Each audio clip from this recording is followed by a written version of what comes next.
जरा सोचिए, आप एक भीड़ में खड़े हैं, चारों तरफ लोग हैं, आपस में बतिया रहे हैं, हंस रहे हैं, अपने अपने कामों में व्यस्त हैं, लेकिन ठीक उसी समय पे आपकी नजर एक ऐसे इंसान पे पड़ती है जो हंस तो रहा है, लेकिन उसकी हंसी के पीछे उसकी आंखों में एक उदासी झलक रही है। वो कुछ कह तो रहा है, लेकिन उसके मायने कुछ और हैं।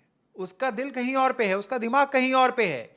यानी उसके शब्दों में और उसके भावों में आपस में एक तालमेल नहीं है। कौन कहता है कि आपको कम्युनिकेट करने के लिए सिर्फ और सिर्फ शब्द चाहिए? शब्द जो हैं ये दूसरे लेवल पे आते हैं। पहले लेवल पे जो कम्युनिकेशन होती है वो होती है भावनाओं से, वो होती है आपके चेहरे के एक्सप्रेशन से, वो होती है आप फील उस समय पे कैसा कर रहे हैं।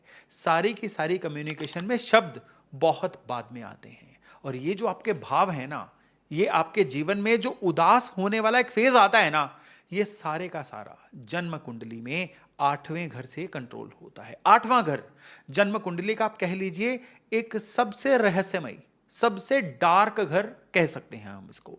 और इसके बारे में आप जितना जानते रहेंगे ना, आपकी अपने जीवन की कई प्रॉब्लम्स का पैटर्न आपको समझ में आना शुरू हो जाएगा। क्यों?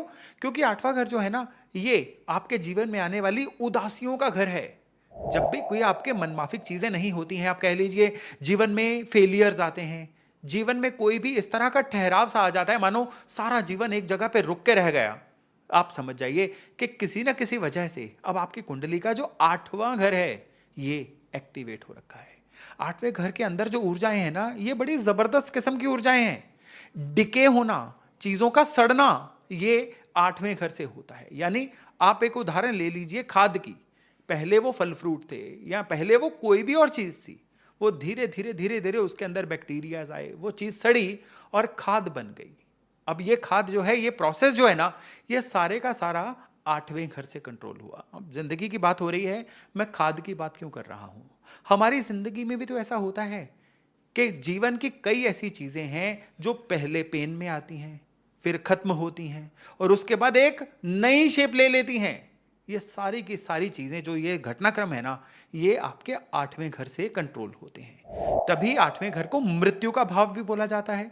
अब मृत्यु के मायने जीवन के खत्म होने से तो हैं, लेकिन उससे ज्यादा बड़े मायने हैं कि हमारे जीवन में कई चीजों की मृत्यु होती है। कई बार रिश्तों की मृत्यु होती है, कई बार काम खत्म हो जाता है, कई बार धन खत्म हो जाता है, कई बार किसी इंसान की इज्जत खत्म हो जाती है। कई चीजें हैं जो जीवन में एक अंत तक पहुंचती हैं, लेकिन वो असल में अंत नहीं होता, वो ट्रांसफॉर्मेशन होती है, वो चीजों का बदलाव होता है। तो जो आठवां घर है ना, ये ट्रांसफॉर्मेशन का, चीजों को एकदम से बदल के नई शेप लेने का कारक है। हमने अंग्रेजी लिटरेचर में फिनिक्स नाम का एक पक्षी देखा है जो खुद एकदम से खत्म होके वापसी करता है और एक बिल्कुल नई तरह का बन के सामने आता है। यह होता है आठवां घर। आठवां घर केवल डिके का, चीजों के सड़ने का या मृत्यु का या नई चीजों का नहीं है, कई और चीजें हैं। जितनी भी चीजें हमारे से अननोन है ना, यानी जो चीजें हमें पता नहीं है लेकिन हम उनके बारे में जानना तो चाहते हैं, ये सारी चीजें अष्टम भाव से हैं। ये अष्टम भाव की ही एनर्जी थी कि साइंटिस्ट ने ग्रेविटी खोजी। ये अष्टम भाव की एनर्जी थी कि साइंटिस्ट ने, वैज्ञानिकों ने अननोन को खोजने के लिए वो अंतरिक्ष तक गए। जितनी भी बड़ी बड़ी खोजें हुई हैं ना, ये सारी की सारी आठवें घर का ही एक किक था कि साइंटिस्ट प्रोपेल हुए, साइंटिस्ट एक तरह से कह लीजिए मोटिवेट हुए कि नई चीजों को खोजना है। आपके जीवन में, आप अपने जीवन में कुछ भी नया हटके नहीं कर पा रहे हैं ना, तो आप समझ जाइए कि आपकी कुंडली का आठवां घर कहीं ना कहीं बहुत बुरी तरह से पिछड़ा हुआ है, सोया हुआ है। आठवां घर कैसे वर्क करता है इसी वीडियो में आगे चल के आपको बताऊंगा। लेकिन अभी आठवें घर के कुछ एट्रीब्यूट्स हैं कि जैसे जीवन में एकदम से कह लीजिए डार्कनेस आ जाना, अंधेरा हो जाना, कुछ नहीं सूझे, कहां जाएं, क्या करें। आप अपने घर की ही बात ले लीजिए, एकदम से लाइट चली गई, एकदम से अंधेरा हो गया। अब आपको क्या है, टटोल टटोल के चीजों में जाना पड़ेगा। वो तो आपका घर है, आपको फिर भी पता है स्विच कहां पे है, दरवाजा कहां पे है। अनजानी जगह पे अंधेरा होगा तो मन कितना डरता है, लेकिन ठीक उसी समय पे जब वहां पे लाइट हो जाती है तो एकदम से जैसी भी अनजानी जगह हो, आप कोई ना कोई रास्ता तो ढूंढ ही लेते हो। तो जब भी जीवन में रास्ता नहीं मिलता है ना, मन बहुत घबरा जाता है। ये आपके आठवें घर के अब एक्टिवेट होने का एक सिंबल बन चुका है। यानी ये कुदरत की निशानी है कि भाई अपने आठवें घर को पकड़ो, उसका इलाज कर लो, आपको जीवन में उजाला आ जाएगा, आपको जीवन में रास्ता दिख जाएगा। जितनी भी हमारे जीवन में पीड़ाएं आती हैं, सारी की सारी अष्टम घर से कंट्रोल होती हैं। आठवां घर पेन्स का भी है, फेलियर्स का भी है ऑब्स्टेकल्स यानी जीवन में जितनी रुकावटें आती हैं उनका भी है। लेकिन इसके साथ साथ ना आठवां घर होता है टैक्स अथॉरिटीज, यानी आप जीवन में जितना टैक्स वगैरह देते हैं ना वो सारा आठवें घर से होता है। टैक्स ना देने की सूरत में सरकार की तरफ से जो दंड लगता है, जो पेनल्टी लगती है, वो भी आठवां घर है। किसी के इनकम टैक्स का छापा पड़ गया, किसी के जीएसटी के नोटिस आ गए, किसी को सरकार की तरफ से कोई और दंड लग गया, मतलब है कि भाई आठवां घर चेक करो, ये एक्टिवेटेड है, इसके अंदर जो ऊर्जाएं आठवें घर को परेशान कर रही हैं ना उनका दान पुण्य करो। अब आठवां घर जो है ना ये कुछ ऐसी एनर्जीज को कैरी करता है, आप कह लीजिए कि दूसरे लोगों के रिसोर्सेज, किसी का धन जो आपको भोग करने के लिए मिले, वो भी आठवें घर से कंट्रोल होता है। अब कैसा धन, यानी इनहेरिटेड, आपका जो भी पुश्तैनी कोई ना कोई चीज आपको मिले, यानी जो आपके बाप दादाओं ने कमाई थी मिल आपको गई, ये आपके आठवें घर की बदौलत होता है। जिनके बर्थ चार्ट में आठवां घर बहुत पीड़ित होता है ना, उनको इनहेरिटेड पैसा, उनको पुश्तैनी धन नहीं मिलता है।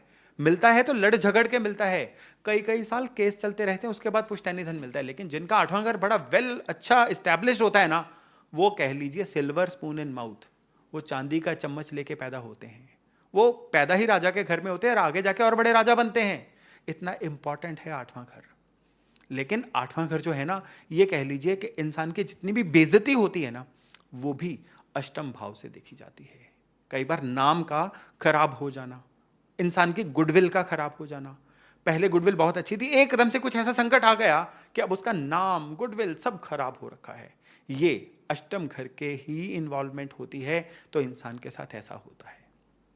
अब आठवें घर के ये तो एट्रीब्यूट हैं, लेकिन आठवां घर जो है ना ये बहुत इंपॉर्टेंट इसलिए बन जाता है कि आठवें घर का जो लॉर्ड, जो स्वामी होता है ना, यानी आठवें घर में जो राशि है उसका जो राशि लॉर्ड है, सपोज करिए आठवें घर में जेमिनाई मिथुन राशि है, तो अब एट्थ लॉर्ड कौन हो गया, जेमिनाई का स्वामी बुध। आठवें घर के अंदर कर्क राशि है तो इसके लॉर्ड होते हैं चंद्रमा, तो एट्थ लॉर्ड कौन हो गया, चंद्रमा। आठवें घर का जो भी लॉर्ड है कुंडली में जहां जहां बैठेगा, अब आठवें घर की एनर्जी को वहां वहां लेके जाएगा। किस तरह से, मैं क्विकली आपसे डिस्कस करता हूं। अगर एट्थ लॉर्ड लग्न में बैठा हो तो क्या होता है। अब लग्न जो है ना, अब लग्न क्या है, ये आप जहां से सूर्योदय होता है वो या कह लीजिए जहां पूर्व दिशा होती है उसको लग्न बोला जाता है। तो लग्न जो है ये बहुत सिंपली आप कह लीजिए कि एक बहुत ही रोशनी का, उजाले का घर है। और अभी मैंने बोला आठवां घर अंधेरे का घर है, अंधेरे उजाले की आपस में नहीं बनती। तो एट्थ लॉर्ड लग्न में आता है ना, तो इंसान ना एम्बिशियस सा नहीं रहता, वो कह लीजिए डिपेंडेंट सी नेचर का बन जाता है। कोई उसके साथ अच्छा हो जाए तो जिंदगी में कर लेगा, खुद अपना रास्ता बनाना, जीवन में कुछ करना, अच्छी महत्वाकांक्षा पालना, ये उससे नहीं हो पाता। बीच बीच में उसके जीवन में कुछ ना कुछ प्लैनेट्स की वजह से दौर आते हैं कि उसके मन में कुछ आता है, लेकिन बड़ी जल्दी वो दौर वापस चले जाते हैं। तो जिनका भी एट्थ लॉर्ड लग्न में है ना, उनको हमेशा मोटिवेटेड रहना चाहिए, उनको हमेशा थर्ड पर्सन से सलाह लेते रहना चाहिए, क्योंकि अब ऐसा है कि उनके जीवन में कुदरती तौर पे मोटिवेशन की कमी है। यानी जो विटामिन कम है ना उसको आप बाहर से लेते रहिए, तभी तो जिंदगी बैलेंस रहेगी ना। तो अगर लग्न में एट्थ लॉर्ड होगा तो एम्बिशन की कमी होगी या जीवन में हर कदम पे स्ट्रगल जरूर आएगी। अब यहां पे एक और चीज है, आठवां घर सीक्रेट्स का घर है। लग्न में होगा तो थोड़ी सीक्रेटिव नेचर बन जाती है, अपनी चीजें दूसरों को नहीं बतानी लेकिन दूसरों की सारी चीजें जाननी है, ऐसी नेचर भी बन जाती है। अब एट्थ लॉर्ड अगर कुंडली के दूसरे भाव में होगा, पैसे के भाव में, कुटुंब के भाव में, तो सबसे बड़ी बात क्या है कि परिवार के साथ कई बार होता है संबंध असामान्य रह जाते हैं, या कुछ कारण ऐसे बनते हैं उनको परिवार से दूर जाके काम करना पड़ जाता है। कई बार कुछ ऐसे केतु जैसे प्लेनेट इन्वॉल्व होना तो होता क्या है, ऐसा इंसान एडॉप्टेड होता है, या कई बार ऐसा होता है कि ऐसे इंसान को ग्रोथ ही तब मिलती है जब परिवार से दूर जाके काम करे। ऐसे इंसान को बहुत जरूरी है कि हर कदम पे अपने परिवार के साथ कंधे से कंधा मिला के चलना चाहिए, तभी उसके जीवन में धन भी आएगा, तभी उसके जीवन में मन की शांति भी आएगी। आठवां घर मन की शांति से भी जुड़ा हुआ है, लेकिन किन घरों से कनेक्शन हो के मन की शांति खराब होती है वो भी मैं इसी सीरीज में आके चल के बता रहा हूं आपको। एट्थ लॉर्ड है जो अगर थर्ड हाउस में हो तो आप कह लीजिए कि नाम नेकी नहीं होती, जो भी किया ना किए का फल नहीं मिलता, रिकॉग्निशन नहीं मिलती, यश नहीं मिलता। आप जो मर्जी कर लो बदले में दुत्कार ही मिलेगी। कहते हैं नेकी कर दरिया में डाल, नेकी कर भूल जा। अब ये इनके लिए बना हुआ है। एट्थ लॉर्ड थर्ड हाउस में होना तो ऐसा इंसान जो है ये कई बार इसका शौक कुछ होता है सीखने का, थोड़ी देर बाद ही कुछ और बन जाएगा। यानी किसी भी एक चीज में सीखने में या अपने आप को एक्सपर्ट बनाने में यह मन नहीं लगा पाते हैं। यही एट्थ लॉर्ड अगर चौथे भाव में हो तो ऐसा इंसान कई बार ईर्ष्या और द्वेष का भी शिकार होता है। थोड़ी थोड़ी बातों पे जलना या किसी भी लोग इंसान से थोड़ा जेलस फैक्टर ले आना, ये इनके अंदर कई बार ज़्यादा प्रोमिनेंट हो जाता है। लेकिन चलो ये चीज़ें तो कंट्रोलेबल हैं। इनको अपना नेटिव लैंड या अपना जन्मभूमि जब तक ये छोड़ते नहीं है ना, इनके जीवन में ट्रांसफॉर्मेशन नहीं आती, इनके जीवन में तरक्की नहीं आती। अब अगर यही एट्थ लॉर्ड कुंडली के 5वें भाव में चला जाए तो ऐसा इंसान ना क्या करेगा। अब 8वां भाव जो है ना, ये रिसर्च का भी है। 8वां भाव जो है ये डीप थिंकिंग का है, यानी चीजों को गुप्त रूप से लेके उजागर करने तक का है। अब 5वां भाव क्या है, ये शेयर बाजार से जुड़ा हुआ है। 5वां भाव जो है नई नई लर्निंग से जुड़ा हुआ है।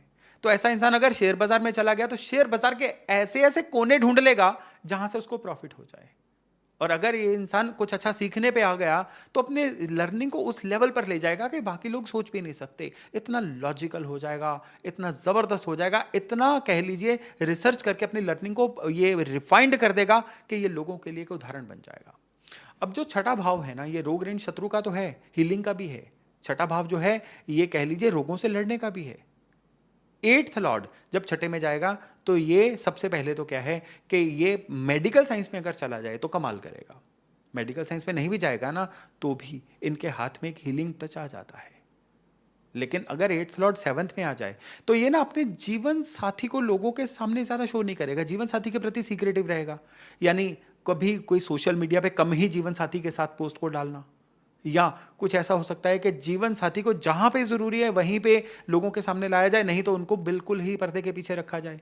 या फिर ऐसा होता है एट्थ लॉर्ड जो है 7th हाउस में हो तो ऐसा इंसान जो है जीवन साथी के साथ भी अपने सीक्रेट शेयर नहीं करता है। एट्थ लॉर्ड एट्थ में अच्छा माना जाता है, लेकिन एट्थ लॉर्ड अगर एट्थ में हो और वक्री होना तो ये जीवन का स्पैन कम करता है, अलग अलग कारणों से जीवन की लंबाई को घटा देता है। एट्थ लॉर्ड अगर एट्थ में होना तो अब यहां पे राहु का गोचर बहुत मैटर करेगा। ऐसे केस में अगर राहु इसके ऊपर से निकलता है ना, या तो आयु का स्पैन घटाता है या उस समय पे इंसान के धन का स्पैन घटाता है, यानी उसके जो भी धन होता है ना वो डिप्लीट होना शुरू हो जाता है, या किसी ना किसी कारण से उसके जीवन में किसी एक चीज की कोई ना कोई कमी आनी शुरू हो जाती है। एट्थ लॉर्ड 9th में हो तो ये ऐसे इंसान को उस्ताद सिखाने वाले कभी भी ढंग के नहीं मिलते, ये अपने गुरु को भी चेंज करता रहता है और ये अच्छा योग नहीं है।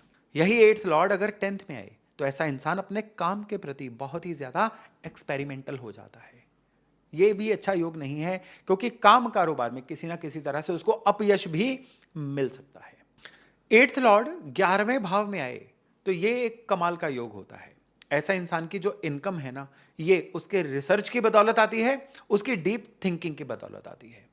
और एट्थ लॉर्ड का 12वें भाव में होना ये तो विपरीत राजयोग है, ये अपने आप में इंसान के जीवन में कई तरह के अच्छे घटनाक्रम भी लेके आता है। अब सपोज करिए कि कोई इंसान एट्थ लॉर्ड की दशा में पैदा हुआ है ना, ये कोई पेंडिंग कर्मा की निशानी होती है। उसके पैदा होने के बाद घर के अंदर भी कुछ ऐसे बदले हुए घटनाक्रम होते हैं जो घर वालों को एकदम से थोड़ा सा अनकंफर्टेबल कर देते हैं। यानी एट्थ लॉर्ड की दशा अंतरदशा में पैदा हुआ बच्चा जो है, ये कह लीजिए जीवन की शुरुआत किसी ना किसी संघर्ष से करता है। वो संघर्ष उस बच्चे की हेल्थ के थ्रू हो सकता है या उनके पेरेंट्स के जीवन में होने वाली घटनाओं की बदौलत हो सकता है। एट्थ लॉर्ड के अंदर अगर सूरज खुद आ जाए ना, यानी 8वें घर में सूरज बैठे हुए हैं, तो ऐसे लोग अपना सीक्रेट किसी को नहीं बताते, लोगों के सीक्रेट जानना चाहते हैं। इनकी प्रेजेंस अपने आप में बड़ी अच्छी होती है, जहां पे जाते हैं ना अपना एक मार्का छोड़ देते हैं। ये हीलर होते हैं, ये साइकाट्रिस्ट होते हैं, ये बातें करके लोगों को ठीक कर सकते हैं, इतना जबरदस्त कुंडली बन जाती है। एट्थ हाउस में अगर चंद्रमा हो तो ये मन की शांति के लिए अच्छा नहीं है। ऐसा इंसान जो है, ये पहली बात तो ये है हर चीज को ना ब्लैक एंड व्हाइट में देखेगा, ये बिल्कुल गलत है या बिल्कुल सही है। जीवन साथी के साथ भी तालमेल बिठाने में इन लोगों को काफी ज्यादा एफर्ट करना पड़ता है। मन मन मन हर जगह पे मन जो है ना, इनका कहीं ना कहीं किसी कुंठा का शिकार होता है, किसी फ्रस्ट्रेशन का शिकार होता है। बचपन की ट्रेसेस जो है बहुत हावी हो जाती हैं इन पे। लेकिन इनके अंदर एक और चीज होती है, ये लोग ना सामने वाले के जो भी मनोस्थिति होती है ना उसको एब्जॉर्ब बड़ी जल्दी कर लेते हैं। तो अच्छी संगत में बैठेंगे तो अच्छी जगह पे इन्वॉल्व हो जाएंगे, लेकिन अगर ये नेगेटिव जगह पे बैठेंगे ना, चुगली जहां पे हो रही हो, बैक बाइटिंग हो रही हो, तो उन चीज़ों को, उस नेगेटिविटी को भी बड़ी जल्दी अब्जॉर्व कर लेते हैं। तो अष्टम भाव में चंद्रमा हो तो सत्संग में या कह लीजिए अच्छे माहौल में बैठना बहुत अच्छा होता है। ऐसे लोगों को ना लोगों के मन को जानना बड़ा भाता है। और कई बार क्या होता है, जो यूथ होती है ना 8वें घर की चंद्रमा वाली, इनको लगता है इनको साइकाट्रिस्ट बनना चाहिए, इनको लोगों के मन को जानने का कोई काम करना चाहिए। मत करो, क्यों? क्योंकि ये उन नेगेटिव लोगों की जो मन की परेशानी का शिकार हैं, उनकी एनर्जी को भी अपने अंदर इम्बाइब कर लेंगे, एब्जॉर्ब कर लेंगे और खुद एक दिन बीमार हो जाएंगे। तो इनको साइकेट्रिस्ट बनना जो है वो एस्ट्रोलॉजिकली बहुत ज़्यादा एडवाइज्ड नहीं होता है। अब अष्टम भाव में अगर मंगल हो ना तो एनर्जी बहुत ज़्यादा होती है। ये एनर्जी फ्रस्ट्रेशन का या चिड़चिड़ेपन का रूप ले लेती है अगर फिजिकली ये एनर्जी ना निकले। तो इनको जिम या जॉगिंग, सैर, कैलोरी बर्निंग बहुत ज़्यादा करनी चाहिए, नहीं तो ये ना खुद चैन से बैठ पाते हैं ना अपने आसपास के माहौल को चैन से रहने देते हैं due to the excess of energy. हालांकि अष्टम में जब मंगल होता है प्रॉपर्टी अच्छी मिल जाती है, इनको इनहेरिटेड प्रॉपर्टी भी मिल जाती है, लेकिन अगर इस मंगल पे खराब दृष्टियां हों तो ये जो प्रॉपर्टी की इनहेरिटेंस होती है ना उसमें काफ़ी क्लेश या विवाद भी हो सकता है। अष्टम में बुध बुद्धि को ब्लॉक करता है। अष्टम में बुध इंसान के व्यापारिक डिसीजंस को खराब करता है। ऐसा बुध जो होता है ना, ऐसा इंसान ये समझता है कि उसको सब आता है लेकिन उसको बहुत ज़्यादा सीखने की ज़रूरत होती है। तो अष्टम भाव के बुध को हमेशा लर्नर बने रहना चाहिए, तभी उनकी ज़िंदगी अच्छे से चल पाती है। अब जुपिटर अष्टम भाव में हो, ये अच्छा योग है। ये लोग ना किसी की भी हेल्प करते हुए पीछे नहीं हटते और इनकी मदद करने के लिए कोई ना कोई इंसानी रूप में, यानी या कह लीजिए ईश्वर इंसान का रूप लेके आए या कोई इंसान ईश्वर का रूप लेके इनके लिए आए, इनको मदद हमेशा जब चाहिए मिल जाती है। इनहेरिटेड प्रॉपर्टी भी अच्छी मिल जाती है और जो भी इनके पास बिलोंगिंग्स होती हैं ना, ये उनको लोगों से शेयर करने से कभी भी पीछे नहीं हटते हैं। शुक्र अगर अष्टम भाव में होना तो इनको हमेशा, अब देखिए शुक्र रिश्तों का कारक है, लेकिन अष्टम भाव में शुक्र होना तो सबसे पहली बात तो यह है कि एक तो चांसेस बड़े बन जाते हैं कि इनको जीवन साथी अच्छा मिलता है, जीवन साथी वेल कमाने वाला मिलता है, ये जीवन साथी के रिसोर्सेज का उपयोग बड़े अच्छे से करते हैं। या इसकी तस्वीर का दूसरा रुख देखें तो ऐसा होता है कि ये चूजी होते हैं, ये जीवन साथी चूज ही वही करते हैं जो वेल ऑफ हो, जिसकी अर्निंग कैपेसिटी बेहतर हो। शनि अष्टम भाव में होंगे उम्र लंबी करते हैं, यही शनि वक्री होंगे तो उम्र को कम करेंगे। शनि अष्टम भाव में होंगे तो ऐसा इंसान जो है ना, ये काम कारोबार में बड़ा सिलेक्टिव सा बन जाता है, हर काम को नहीं करना चाहता, काम कारोबार में बहुत ज़्यादा सिलेक्टिव होना कई बार इनकी तरक्की के रास्ते में बाधा बन जाता है। राहु अष्टम भाव में होंगे तो इंसान जो है लगातार उसके जीवन में घटनाक्रम कुछ ऐसे होते रहते हैं जिसमें उतार चढ़ाव बने रहें, यानी अष्टम भाव के राहु को कहा गया है झूले जैसी जिंदगी, लाइफ लाइक अ स्विंग। और केतु अष्टम भाव में होंगे तो ऐसा इंसान जो है ये जितना कह लीजिए कि घूम फिर के काम करेगा उतना नुकसान में रहेगा। इन लोगों को एक जगह पे स्टेबल होकर काम करना चाहिए, तभी अष्टम भाव के केतु जो हैं ऐसे इंसान की जिंदगी में वैल्यू ऐड करते हैं।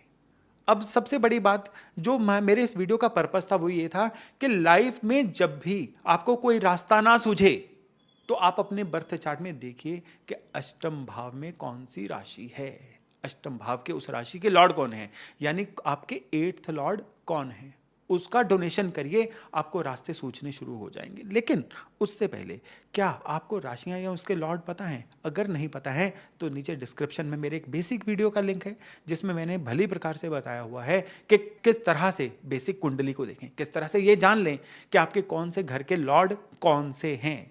आप उस वीडियो को देख के भी आप बड़ी आसानी से पहचान सकते हैं कि आपके अष्टम भाव के लॉर्ड कौन हैं।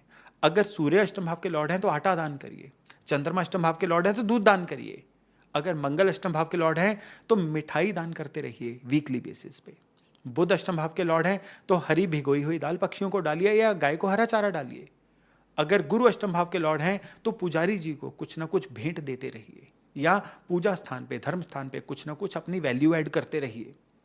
अगर शुक्र अष्टम भाव के लॉर्ड हैं तो भी गौ सेवा करना, गाय की सेवा करना बहुत बढ़िया फल देता है, अष्टम भाव के कष्टों को दूर करता है।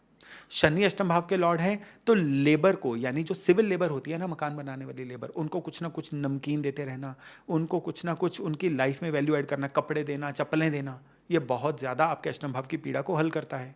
राहु अष्टम भाव के लॉर्ड हैं तो आपको जौ और दूध मिक्स करके जल प्रवाह करने चाहिए। केतु अष्टम भाव के लॉर्ड हैं तो या तो घर में कुत्ता पाल लीजिए या आवारा कुत्तों की सेवा करिए, और ये भी पॉसिबल नहीं है तो जब भी विंटर सीजन आए कंबल जो है किसी नीडी को डोनेट करते रहिए। इतना भर करना जो है ये आपके अष्टम भाव के कष्टों को बहुत हद तक काटेगा। जीवन में अगर डार्कनेस दिख रही है तो आपको रोशनी दिखनी शुरू हो जाएगी।